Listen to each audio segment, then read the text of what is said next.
just going to manage to catch it there. My ADHD in full flight there. Forgetfulness. Not confirmed, but that's something I'm looking into. It's something I'm really interested in at the moment. I'm going to be doing, I think, a lot more work in this area in the next couple of years, because to me, a lot of the time we focus so much on the challenges and the difficult stories and experiences and sharing those experiences, which is really important. We sometimes lose sight of, okay, where are the individuals where this hasn't happened, or where are the individuals in situations where they've made a recovery from, say, an autistic burnout, or where they have been able to later in life find a role, find a place, find a community where they feel safe and happy and successful. Success and happiness, two very subjective words. So you've got to err on the side of caution there when we use success and we measure it by our own. But I think we would be focusing on things like, again, emotional well-being. Do they feel like they are happy in their life? Independence from family, which is something that needs to happen at some point for all children and young people, for all adults, really. You need to have a certain amount of autonomy from your parents if you can. That is a goal that we're at least trying to achieve. I mean, I worked at Cedar for a number of years with lots of young people who are sort of young adults still living with parents because of their high care need. You quite often find at some point in their life they exhibit behavior to parents and not to others, and it's, I think, almost maybe everybody has a sense that they perhaps shouldn't be needing their parents as much as they get older, and that can lead to some emotional turmoil, I guess. Bit of a tangent there, sorry. And also finding a job or finding a role or finding a way to support themselves is part of that independence as well. So that's what we're going to be focusing on today, is the stories of success, the way forward, really, the things to look out for, the things to shape your future around, maybe, for your autistic child. That's why I've been so privileged to have people such as Chloe on the course, and Jodie, and Tigger. But Chloe especially is a real example of how even when someone really struggles, possibly because of not knowing they're autistic, but also because of the neurotypical world around them, there is still a chance for recovery, success, and I think happiness, if we can steer that person in the right direction, or if they can steer themselves, which I think is probably more likely what happened for Chloe. It's a bit of a self-realization. Okay, so we'll start with the first slide. Obviously, I know a number of you have had having difficult experiences with school, maybe don't have your young person in school anymore, and that's, I get that, and hopefully we've covered ideas around that, and in particular the sessions with Jodie, we've focused a lot on that kind of advocacy role and how we can go about getting things in place with an EHCP. But I did think it was important, I guess, to draw on my experience of when school works, because I do find with some parents, and this might not be the case with you guys, but with some parents, we're fighting for something, but we don't always know what that is. And we need to have real clarity with the school. What do I want you to do? What do I think is going to help my child? Now, we did talk about the EHCP, and I would always recommend Send Family Instincts, and of course Jodie, when it comes to figuring out EHCPs and understanding them better, because it's not really my area of expertise as such, if I have any. What I would say, I'm not so sure that the EHC process is a guaranteed marker for success. So, I've known parents fight battles, get their EHCP rewritten, get things put in there that they wanted in there. It doesn't always make the huge difference we might think, because really, sometimes, for example, a mainstream setting is just not going to be able to change enough to meet your child's needs. Autistic children and young people, perhaps not all, but a very high proportion will struggle in large social groups.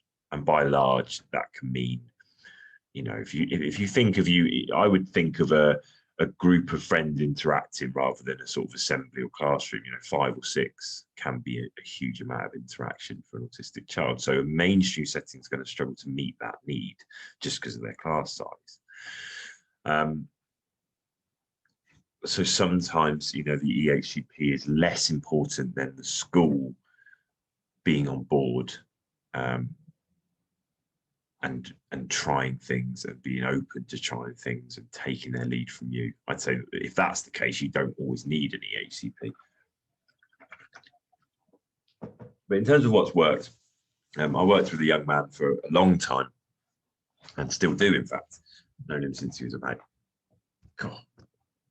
7 or 8, and he's now just finished his GCSEs at a mainstream school.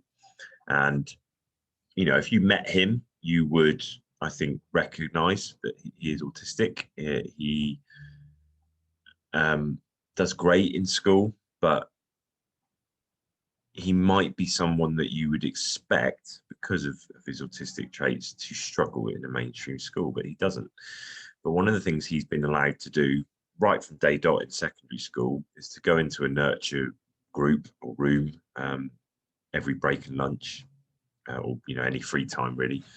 And he will sit there with a few other people, but he'll sit off to the side and he'll doodle, and he'll kind of repeatedly draw the thing that he's interested in. So zombies for a while, skull and crossbones, things like that.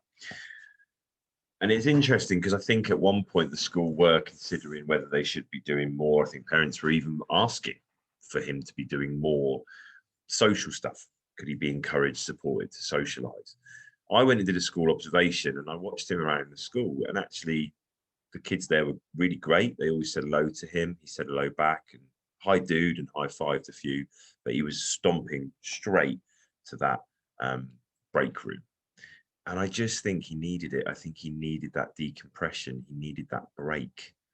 Not a break from the lesson, not a break necessarily from the sensory environment, not a sensory break even really.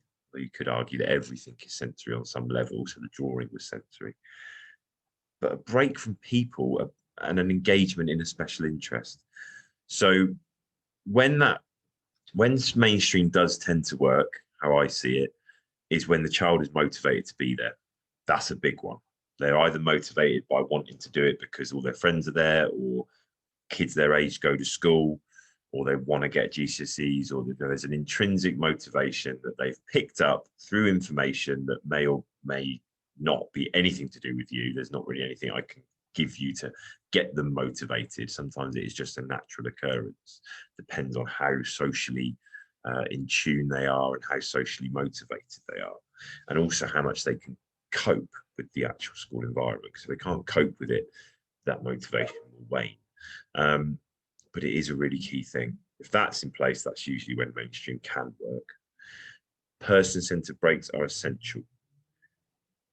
Now, regularity in a mainstream, you're going to have to be probably looking at when they're naturally available in the school environment, because without a one-to-one in place, it's going to be hard for a mainstream to provide them, you know, regularly. Although if you're looking at secondary, maybe that child's got some autonomy to go and have a break in a quiet room and not need anyone with them. But, you know, that might be something you could let the school know that you'd be okay with. But that is really key. Engagement in special interests.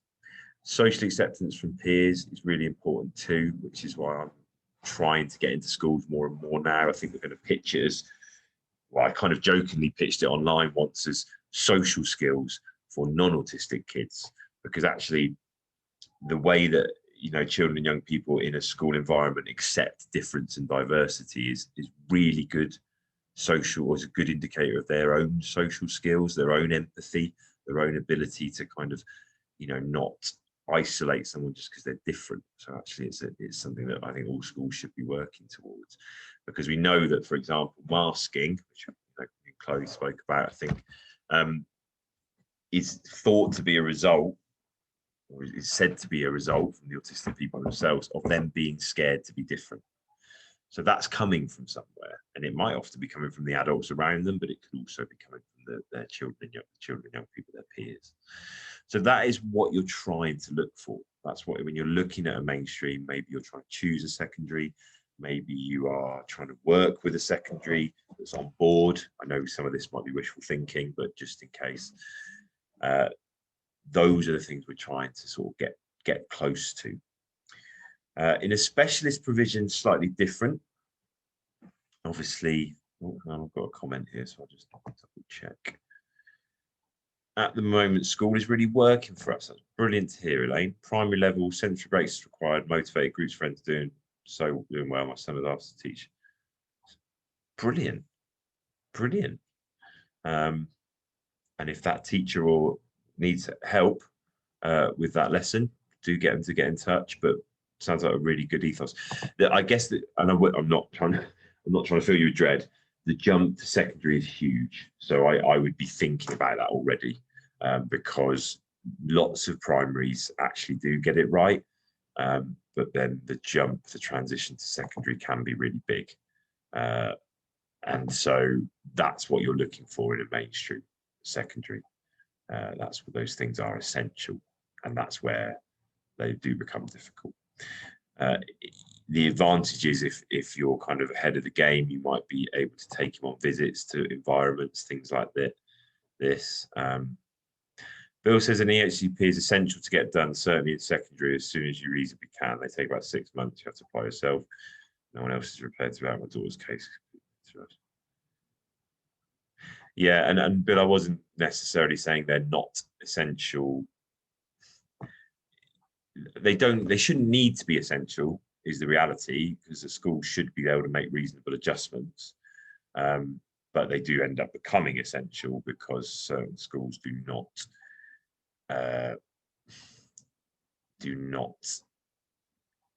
make those adjustments as they should, and need that bit of a kick up the arse to do so.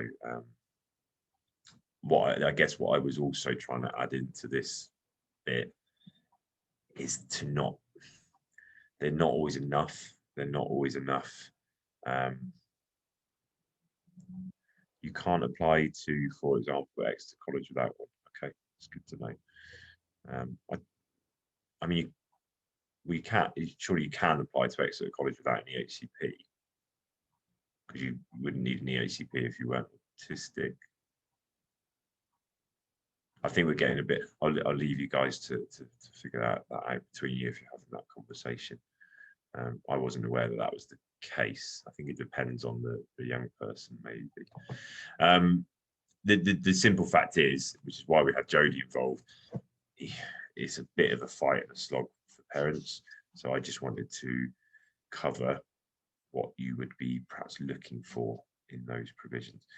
Even with a specialist provision, flexibility and an open mind is key.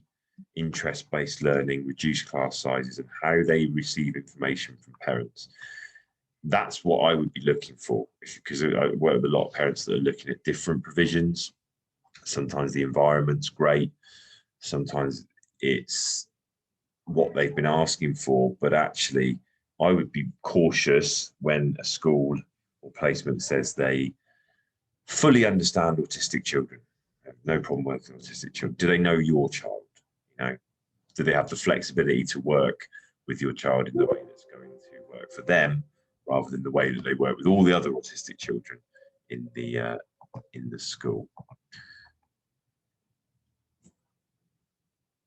You get rejected without an EHCP if you need one. Yeah, so I guess it depends on your situation as a young person there. If, again, I don't think either of you that are here live necessarily are in this position, but lots of people watching the recording might be.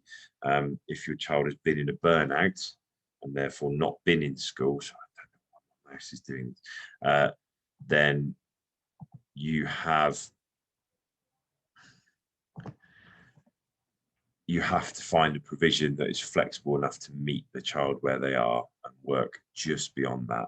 I think I mentioned it previously, but I worked with a young man once that was think out of school for 3 months, or all services for 3 months.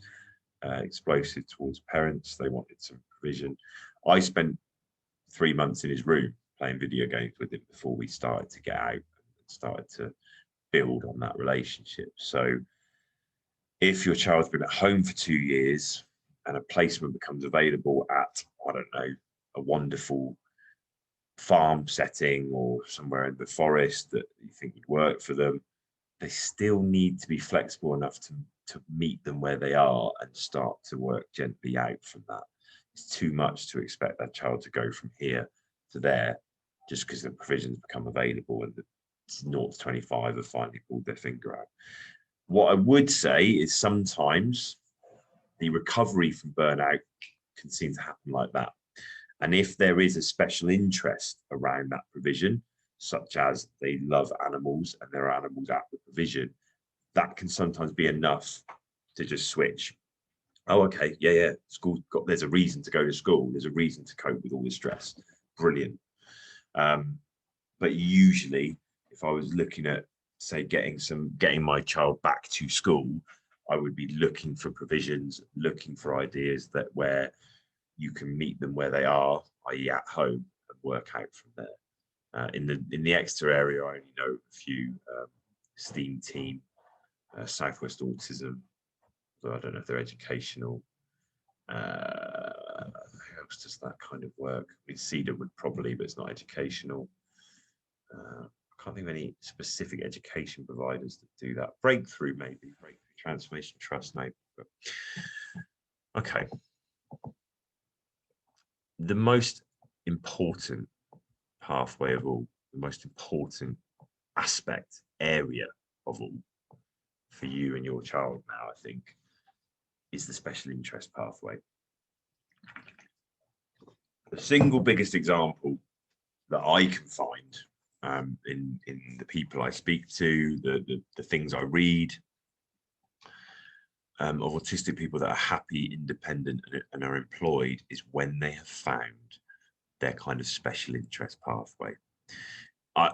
I'm such a big believer in this that I just think if you were going to change one thing about the education system to suit autistic children better, it would be that. It would be that they are allowed to spend more time learning in areas they're interested in, less time in areas they have no interest. I understand the idea that you've got to give all children the same opportunities, but there is such an advantage for these autistic children in their special interest. You're almost saying, it's like, I don't know, what's a good analogy? Say you got someone who's just naturally fast and someone who's naturally good at long distances, and it's like saying you both got to train in long distances because that's where most people are good. I know you're a sprinter, but you've got to do a bit of sprinting just like everyone else, and then long distances. Just let them do sprinting. That's a rubbish analogy, but it is something to start thinking about right off the bat, wherever you are in your journey. Obviously, there's a balance. If their special interest is technology, that can be difficult. Technology can be addictive. It can be designed to be addictive.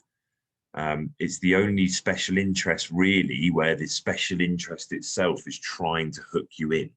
You know, if you're into trains and train sets, that train set is what it is. It doesn't change. Whereas social media and technology and games will adapt and change to keep your interest. And that's where the problem lies, I think, you know. But we do have to avoid our own social perspective sometimes and be really objective about it. I remember working with a parent once with a young teenage son. She felt had a computer games addiction. And we spoke about it. And I kind of asked this question to a few families then around this time because it seemed to work well, who all said, my son's got a computer game addiction. And I asked them to replace the computer game with football.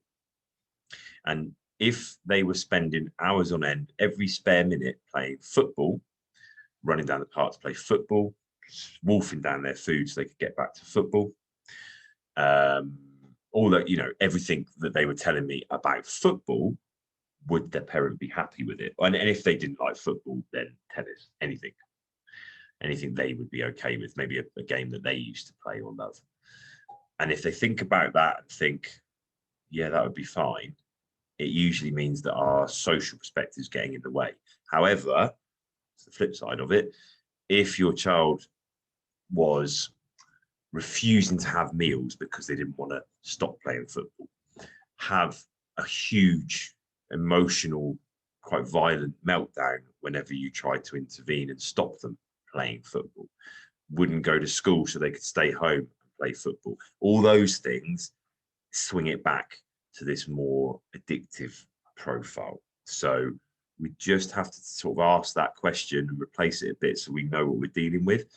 The other side of that is there are loads of opportunities now that never used to exist around technology, some of which we'll kind of highlight in a second. I believe, okay, so you guys, I'm just checking in on the chat box, but I think you're having a chat about something between you guys. To do with the EHCPs, not my area of expertise, as I've said. There are lots of systemic faults that make the whole EHCP process harder.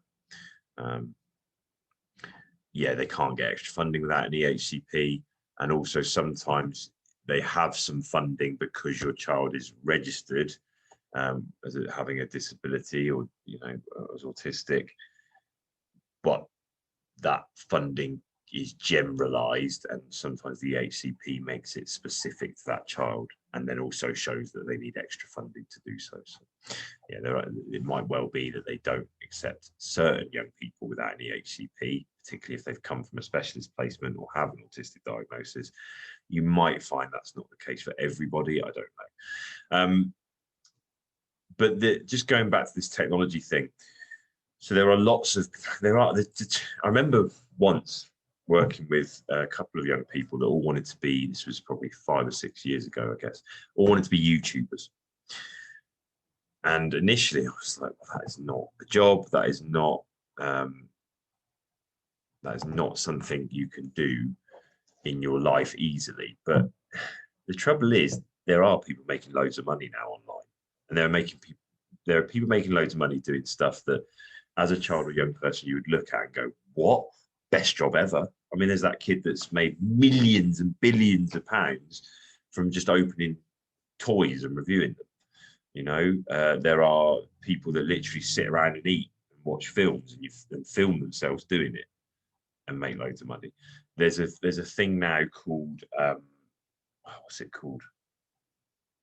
Oh, God, this is how ancient I am. It's the video games one. Twitch, where you just watch famous people or gamers play video games. Loads of money in it for those that get the views. And the way that I ended up working with these young people that were talking about being a YouTuber, I started a YouTube channel on something ridiculous. I'm not even going to give you it because it's just embarrassing. Just to see how you go about building a following, what you have to do, so that then when we chatted about it, they were getting useful information from me, rather than, oh, you can't be a YouTuber, you won't make any money, it's ridiculous, you're about to school. We would talk about the amount of time it takes to get that following, the amount of work you have to be doing, the amount of things you have to understand, like keywords in descriptions, and you know, optimizing your description, your titles, all those kind of things that were useful for them to then learn and know. And in a couple of cases, it actually put them off. Can't bother to do that.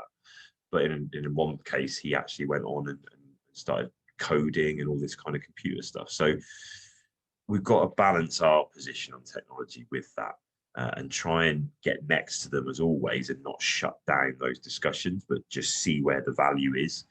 I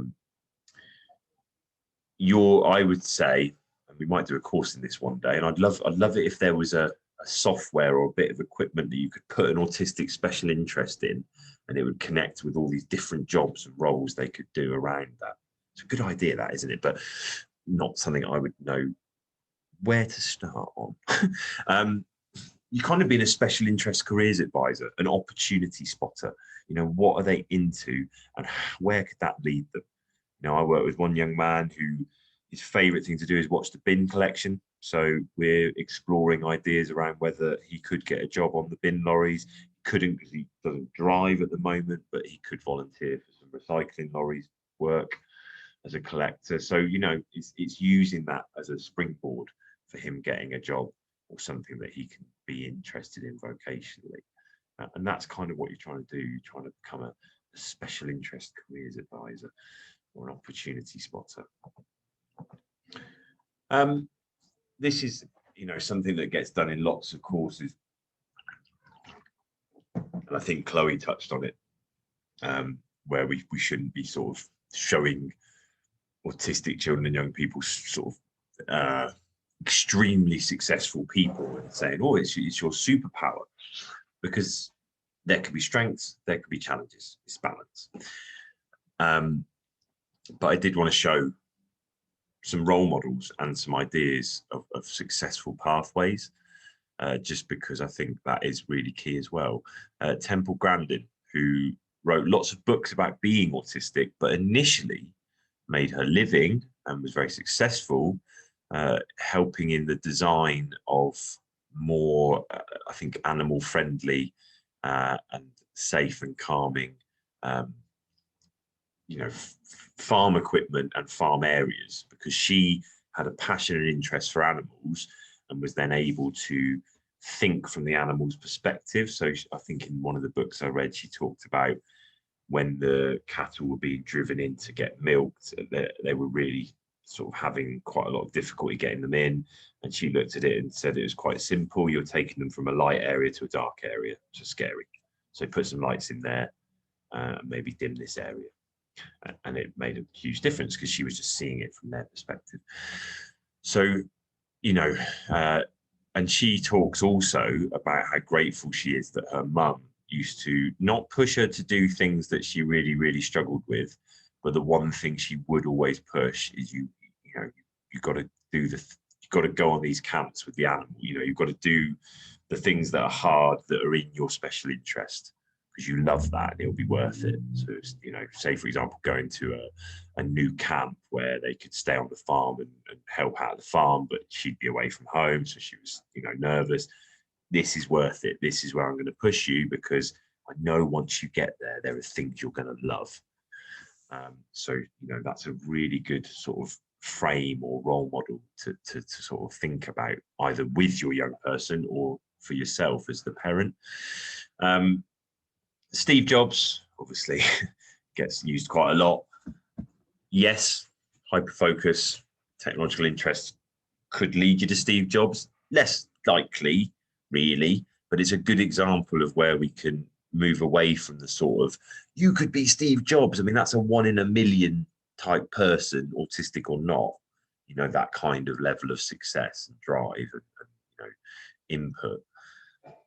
But Fiverr is something you may not have heard about. There's a few other websites like it now. Is a place where independent, like technological, so technology skills can get sold.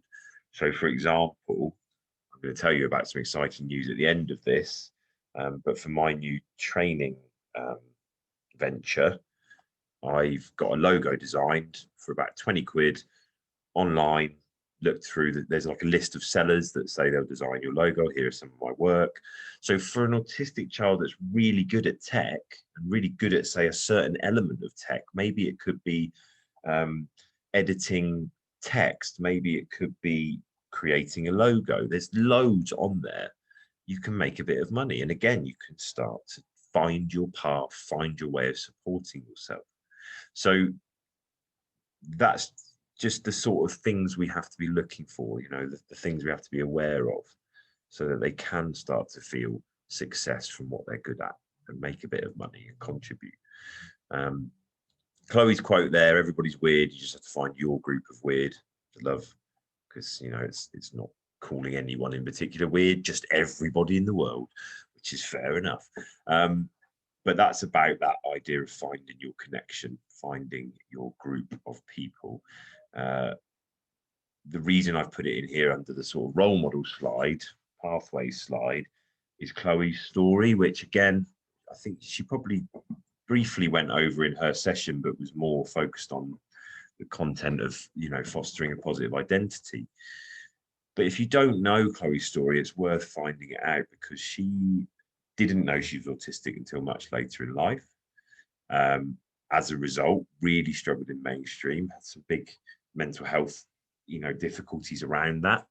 As a result, when experienced a kind of burnout, but again, in a very different way than we might, I guess, accept or understand now, in that she kind of went out partying and getting into fights and things like that.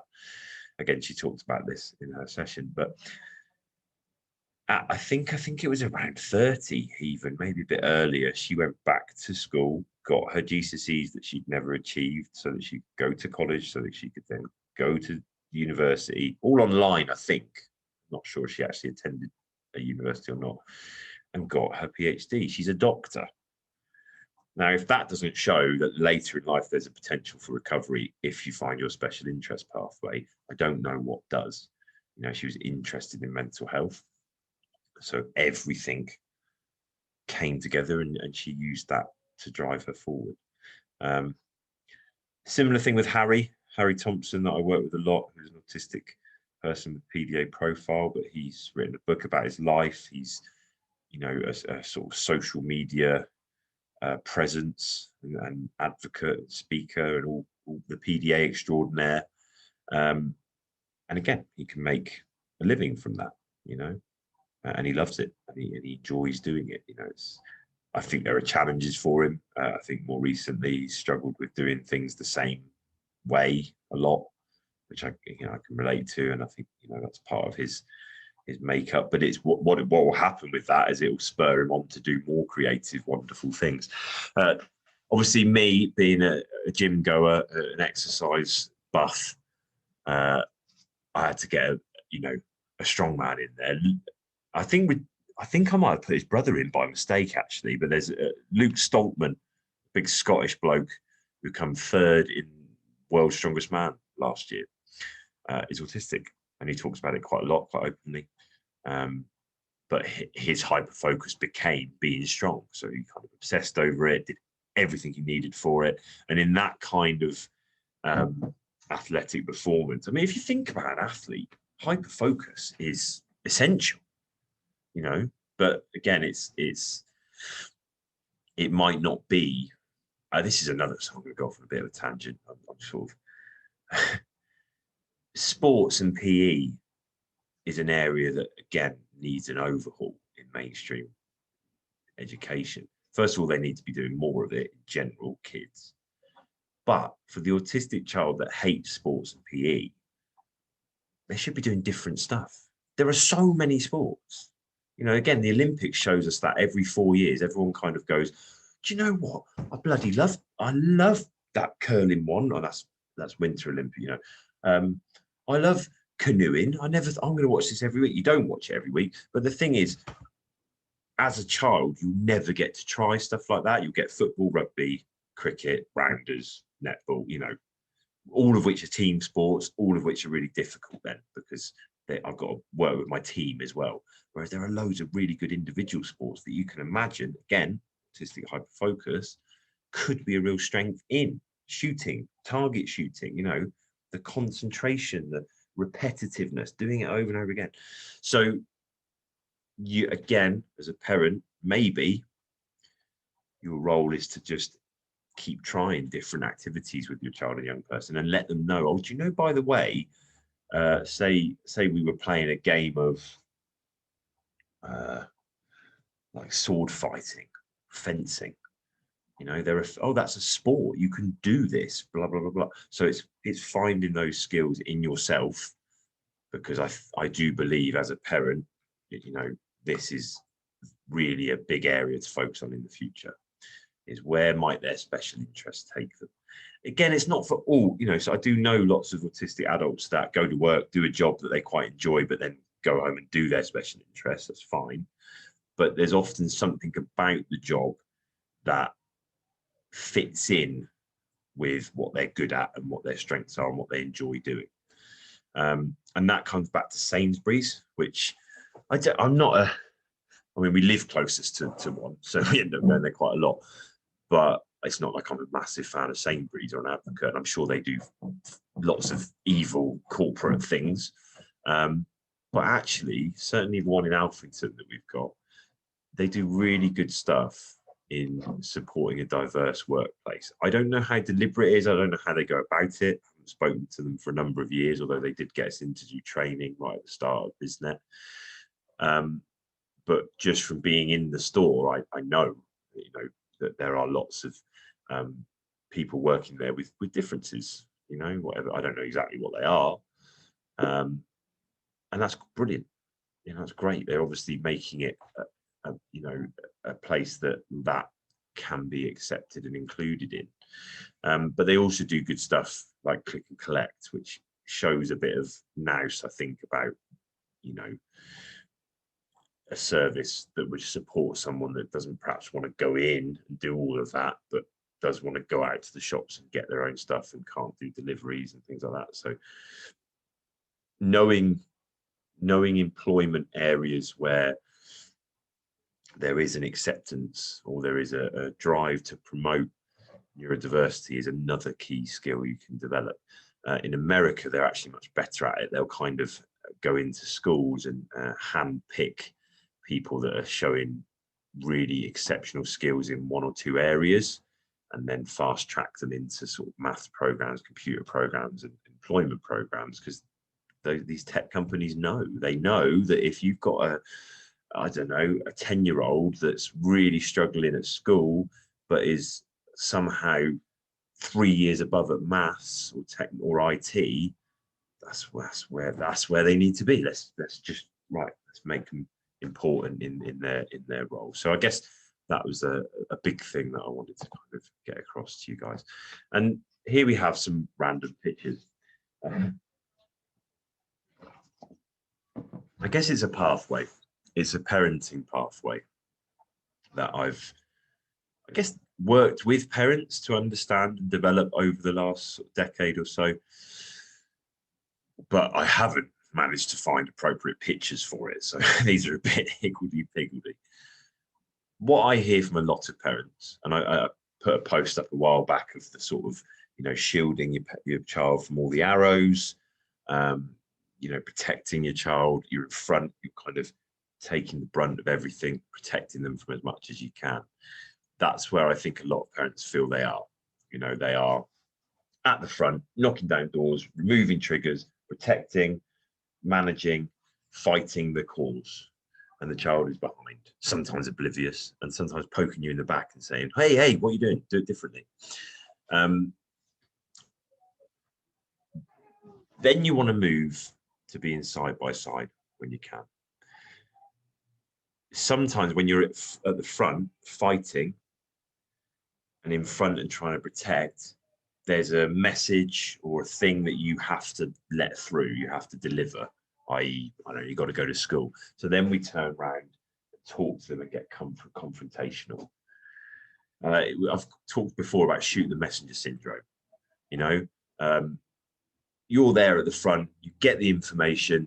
Okay, now I've got to turn around and deliver the information to them. And it becomes you that delivers it. It comes from you.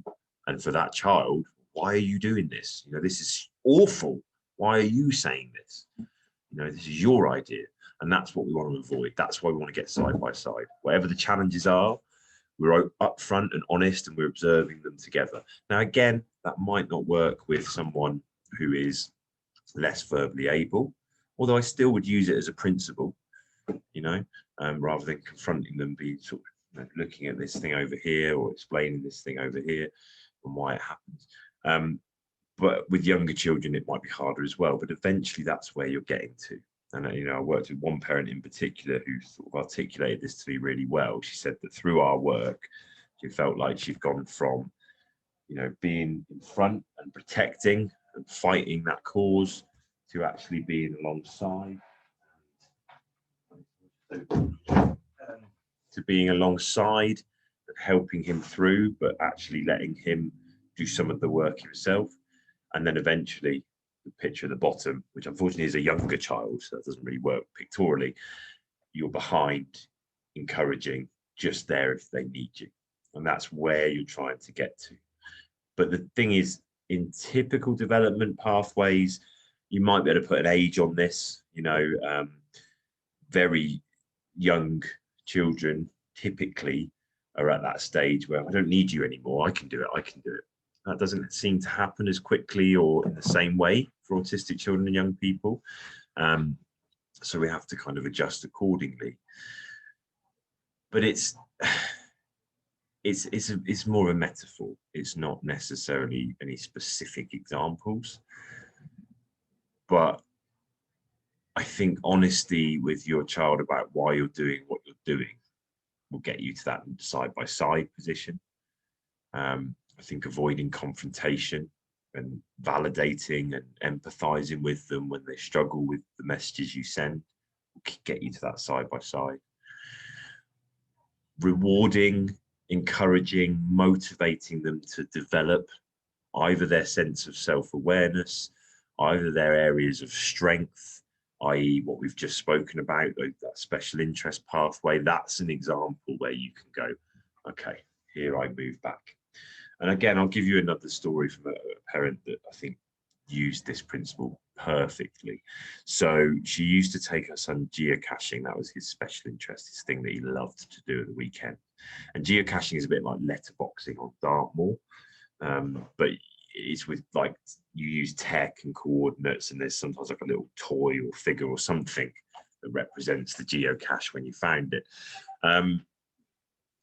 Initially, because that was his thing to do, he'd sort of finish at school on the front. What are we going to do? Where are we going to go? Where are we going to go geocaching? And the parent was in front. She'd be on the forums, sorting it all out, figuring it out. Okay, we could go here. But then he would probably have a reaction to that. He wanted to get it right. He didn't like being instructed by the parent. I don't want to do that. I don't want to do that. And there was this confrontation going on. So in the end, we worked together for quite a while and I encouraged her to sort of set some limits. So she'd say, look, I'm going to make 3 suggestions. You can make some suggestions. We can look at them all together and decide what we think is best. But I'm not going to keep suggesting stuff and you saying no, because I'm going to run out of ideas, So these are just suggestions. We don't have to do any of the things I say. You can tell me they're all rubbish and we're not doing them. Make some of your own too. She would also, alongside that, she would do some out loud planning around things like weather. So, okay, well, I'm going to do the first one locally because I think we probably don't want to drive too much this weekend because of the traffic, blah, blah, blah. And also I'm going to avoid ones that are anywhere blowy because of the weather. So she'd do all of it out loud for her decisions, which would then help his decisions. So she's side by side at this point. Going to geocaching, there are other geocachers there. Initially, she'd be starting conversations with them. He's going, what are you doing? But she's in front starting the conversations. Eventually, because he's so good at it and he's great on the forums and sets brilliant caches, they want to talk to him. Oh, you're so-and-so. They have like tag names. You're so-and-so. And she just kind of is there with him. And she said, like, I would almost start a conversation with someone. They'd talk to him and I'd shut up and pretend I was invisible. But I stayed there, because I knew if I moved away, he'd be too nervous. And then as the years went by, she got to a point where he would happily go off with different people that he'd met, through geocaching, as long as she was in the car. And then eventually she'd say, look, I'm going to go for a swim here.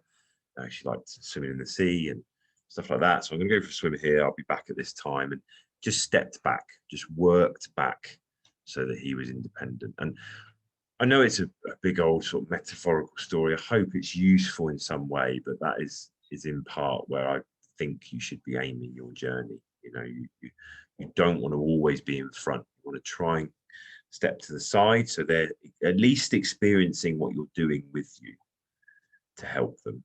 And then you're moving back and giving them the empowerment to do what they want to do for themselves. So that's it, really, content-wise. I am here, for another 10 minutes or so. If any of you guys that are live have any questions or comments about the course or anything you want to add. If you're watching a recording, I am going to send out a few bits and bobs, in particular feedback forms, which slipped a little bit. I didn't get many responses, so I kind of gave up on them a little bit, but it'd be really nice to get your feedback on the last course. And the last thing I have to tell you, and again, I hope some people are watching this on recording, otherwise it'll just be you two, but you two are plenty and great. But I'm leaving BizNet. There won't be many more BizNet webinars. There might be a couple in the next couple of weeks.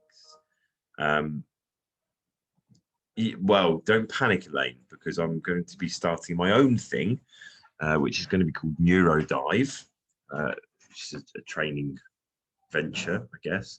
And I am allowed to let you know the mailing list number, and once I've got the Facebook and stuff set up, CEDA are allowing me to let people know where I'll be, but I can't directly message you with stuff until I get your permission. So on that link there is an email sign up form.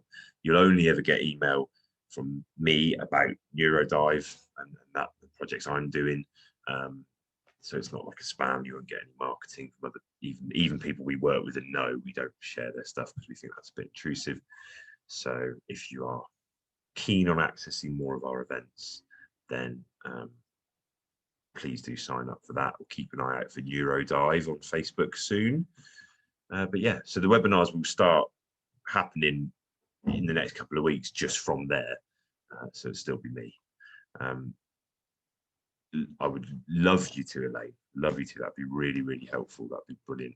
Brilliant. And in terms of the links, yes, when I send around the feedback form, I'm going to just literally list all the links for the whole session of where you can find them.